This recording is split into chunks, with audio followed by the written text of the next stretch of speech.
तामुलपुराव फरायसालिनि गाहाय फोरोंगिरिनि हेंथायै फरायसाफोरनि सायाव गाज्रि आखु दिन्थिनायनि अजद।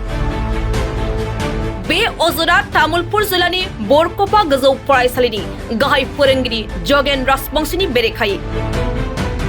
अजद बादिब्ला दायनिगिरि गाहाय फोरोंगिरि जगेन राजबंशीया थांनाय सनिबारखालि फरायसालिनि थाखो 10 नि फरायसाफोरखौ सोलोंथायारि दावबायनो थाखाय भुटान सिमासिम लांदोंमोन। दायनिगिरि फोरोंगिरिया दावबायनो लांनाय समाव गोबां फरायसाफोरखौ गाज्रि आखु दिन्थिदोंमोन। सिगाङावबो दायनिगिरि गाहाय फोरोंगिरि जगेन राजबंशीनि बेरेखायै बेफोरबायदि गोबां अजद होनाय जादों होनना मिन्थिनाय जादों।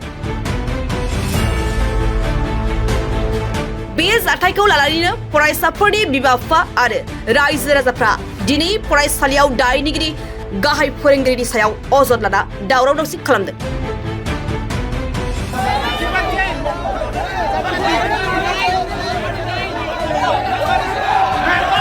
আপনি রেপিস্ট গুলি বলো আপনি সোয়ালে তার